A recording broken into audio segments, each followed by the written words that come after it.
Whatever she likes, I like.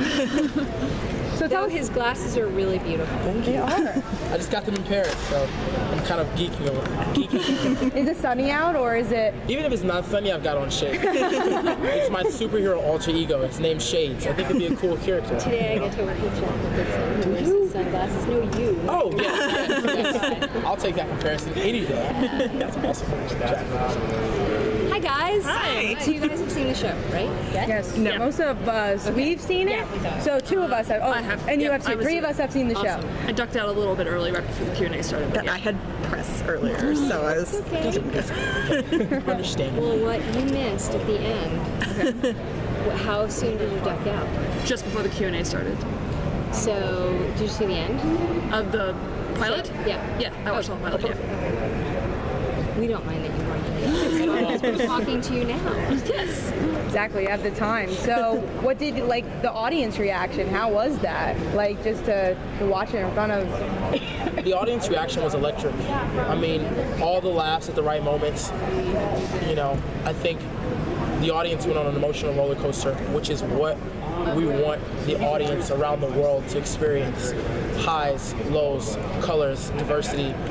And this show truly is that. It's a superhero show with a lot of color, with badass vigilantes led by Taylor and Eliza. And I think the audience really felt that millennial feel that this show brings, really relevant, addressing some of the issues of sexual assault and you know, any kind of really social injustice. I think as we get deeper into the series, you know, our lens broadens. You know, and certainly Harris brings it up. Brandon's character brings it up in the first episode when he talks about how nobody cares that, you know, his friends are getting jumped on campus and they're not even looking into it. Yeah. And I think that, you know, the wish fulfillment, which is classic superhero, you know, give power to the powerless, is an archetype we're really playing. I actually was thinking about that as I was watching because I very obviously saw the comic book parallels, but I also picked up on a bit of like the rape revenge horror movie, like I Spit on Your Grave and that kind of thing. Was that an influence in there, or was that just me picking up on something different? I think, you know, I don't think Jen's ever seen those movies. I certainly have. But I will say that the social underpinnings of the show, Jen's original conception was always about this real empowerment and taking matters into your own hands, and the bad guys were bad guys. But as we explored it in the development process, she really found what was personal about the story and what Jules and Ophelia were fighting for and what they were fighting against. And that's when I think it really all locked in. I mean, we certainly talked about it a lot even when Harris first came in to meet us. Yeah, you know, I think in this... Harris, Brandon. It's life has blurred. Harris now. Harris. There's no Brandon. It was about your character. Right. You know, we were talking about Harris, and we were looking for what was true for Brandon to really infuse it with that texture and reality.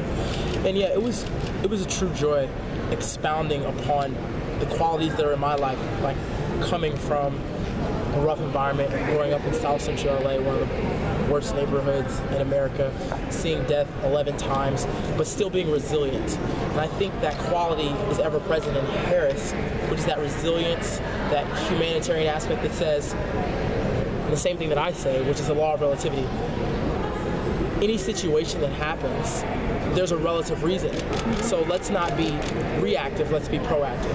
And I think you see very proactive, strong-willed, colorful, three-dimensional characters consistently throughout the entire sociology of this particular project, SweetVicious.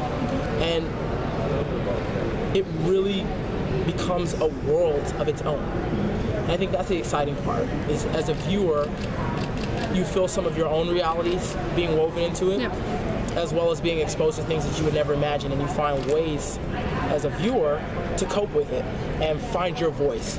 I think that each of the voices in this show, from Eliza's to Taylor's to my voice to Nick's voice, represent a unique voice of the world.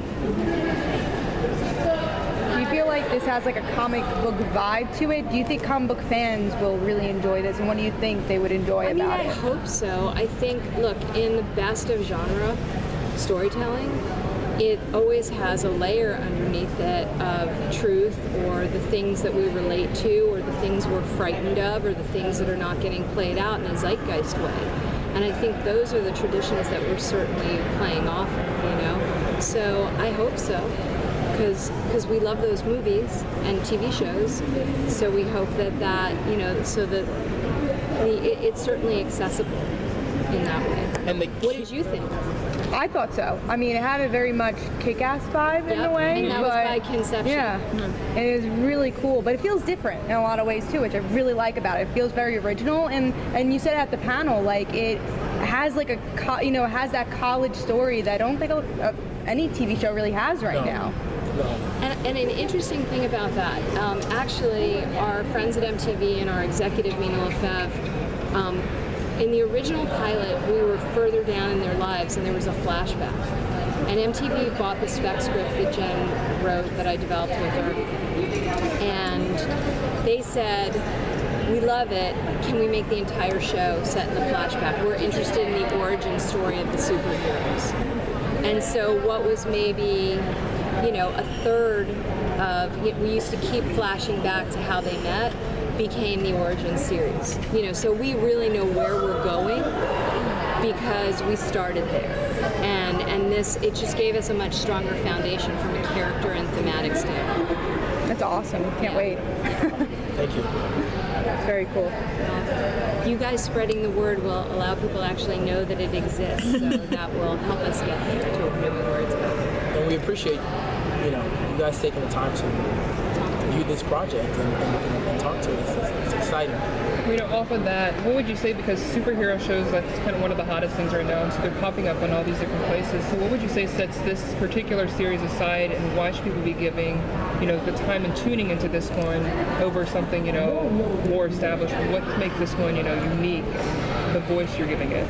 Well, it is not. It's a superhero homage. Okay, so it's genre mashing.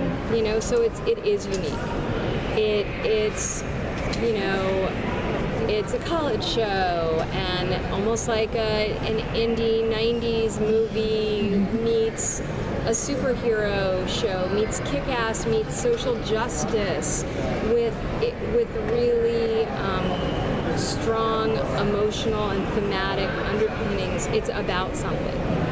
And that's not to say any of the other shows are not about something, and I, cannot wait until The Walking Dead is back on air. And I watch The Flash and Arrow with my kids, and so it's just different. It's less genre specific in that way, and it's almost like Jen's voice as an auteur in the show is what you would see. It's almost like if Girls was directed by Quentin Tarantino. You know what I mean? And yet it has all of the tropes of genre that we love.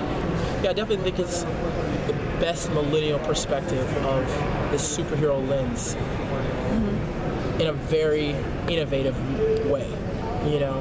I think from age 8 to age 50, will be able to tune into this and find something that they like and that excites them. Whether it's the kick-ass music, the kick-ass fight scenes, or the very dynamic, real, grounded characters. And you haven't seen that yet, and we go there. I mean, we definitely go there with a real emotional texture to the characters, and it's also a zeitgeist show. It really is a show that through the lens of genre and and all the stuff that we fanboys and girls love, through that genre we are looking at the times in which we live.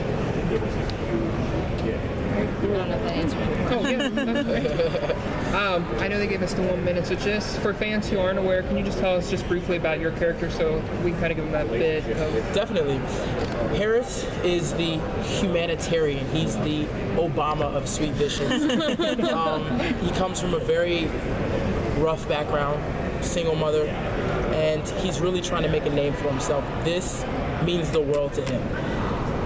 He's got the weight of his family on his shoulders. He's got the weight of the world on his shoulders. And I think he handles it with poise and elegance. He's very much so, you know, an intellectual. He takes his studies very seriously, but he's a real guy. He loves Taylor's character. He loves, you know, being there for her, and he wants the best for her. So I think in that pursuit of finding what's best, he also has to deal with the reality. And as the reality becomes much more wild and much more crazy, he has to really find who he is. So I think consistently you have Harris, this guy who's straight edge, but also very cool and very down to earth. He's still trying to figure out, who am I? And why am I here? And I think that question is evolving throughout the series, and you answer that question towards the latter half of the series, and you see the relationships with him and Taylor really become much more than just a friendship. It's, you know, it's family. You know, it's love, and it's thrilling.